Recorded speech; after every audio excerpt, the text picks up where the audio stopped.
Assalamualaikum warahmatullahi wabarakatuh. Nama saya Yogi Timurti Hadi dari level master Pakidulan Manunggal dari distrik Cianjur, Sukabumi. Baik, saya akan sedikit mengulas tentang profil berdirinya PGRJ atau Perkumpulan Gusmus Raksa Jasad. Diawali dari sebuah nama Gusmus yang itu diambil dari seseorang pendiri dari Perkumpulan Gusmus Raksa Jasad ini, yaitu Agus Muslim, atau kita sebagai muridnya sering bilang Buya Agus Muslim. Beliau berada di sebuah daerah di daerah Sumedang Selatan, tepatnya di daerah Cipancar. Nah, disitulah tempat berdirinya Perkumpulan Gusmus Raksa Jasad dari awal. Beliau berkiprah dari tahun 1997 untuk memulai menyebarkan keilmuan raksa jasad ini. Semula beliau bergabung di sebuah perkumpulan yang sebelum PGRJ berdiri. Ganti demi ganti seharusnya menjadi Perkumpulan Gusmus Raksa Jasad sampai saat ini. Diawali dari sebuah sejarah, sebuah kitab yang namanya Hayatul Fatah yang dibawa oleh Syekh Maulana Malik Ibrahim. Beliau dari Yasrib, kemudian bertemulah dengan Eyang Seda Brata yang membawa kitab Sabta Daya Ingraga Sampurna. Sehingga dua kitab ini kemudian disatukan menjadi sebuah kitab yang namanya Nabawadatala. Kemudian kitab Nabawadatala ini turun-temurunlah ke Buyut Eleng. Buyut Eleng kemudian diturunkan lagi ke Bapak Sutiarna. Dan Bapak Sutiarna ini adalah bapak kandung dari Buya Agus Muslim sampai saat ini. Dimulai dari tahun 97 tersebutlah beliau mulai merintis JM ini menjadi sebuah komunitas terapi, perkumpulan para terapi yang belajar keilmuan terapi secara nilai-nilai leluhur, nilai-nilai budaya. Kemudian saat ini berkembang menjadi sebuah keilmuan yang berbasis budaya tapi mengemas secara modern. Sehingga kita alhamdulillah sekarang sudah masuk sebagai perkumpulan yang terdaftar di Kementerian Kesehatan Republik Indonesia. Bahkan Gusmus Raksa Jasad ini sudah terdaftar sebagai warisan budaya tak benda.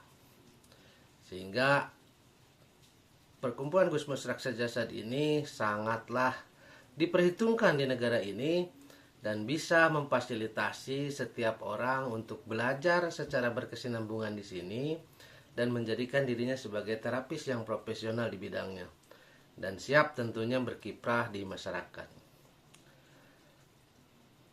Saya sendiri masuk di Perkumpulan Gusmus Raksa Jasad ini semenjak tahun 2013 yang lalu, berarti kurang lebih 12 tahun yang lalu sampai saat ini.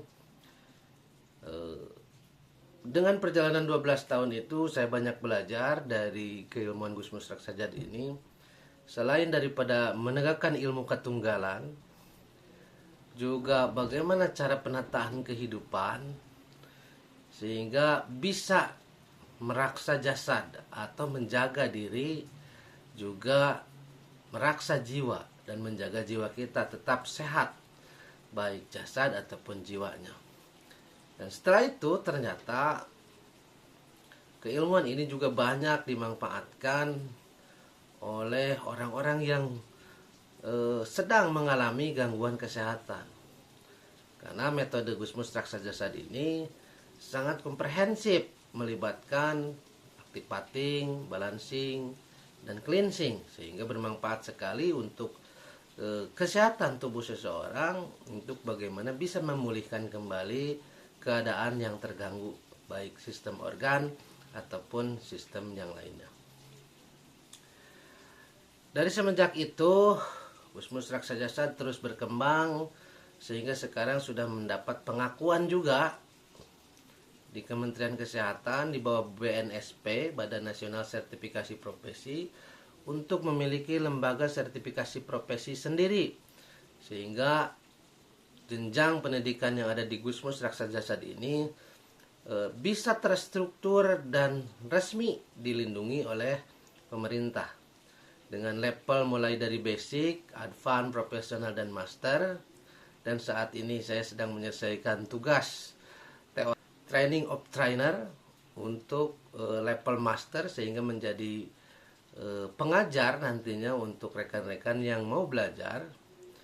Dan ini sudah tersertifikasi secara nasional, dan kita sudah sangat legal sekali untuk membuka pelatihan dimanapun seluruh Indonesia, untuk bisa membuka lapangan pekerjaan, juga bisa memfasilitasi rekan-rekan untuk bisa membuka sebuah fasilitas kesehatan berupa rumah sehat, dan itu terlindungi secara hukum. Baik rekan-rekan semuanya, itulah sekelumit tentang profil Gusmus Raksa Jasad. Mungkin tidak banyak, tidak panjang lebar, ini dengan versi saya sendiri, sehingga disepil juga bagaimana saya memulai karir di JM ini sampai saat ini. Seperti itu mungkin yang bisa saya sampaikan. Di kemudian hari nanti akan saya lebih panjang lebar lagi mengulas tentang bagaimana sejarah JM ini sampai saat ini. Terima kasih. Assalamualaikum warahmatullahi wabarakatuh.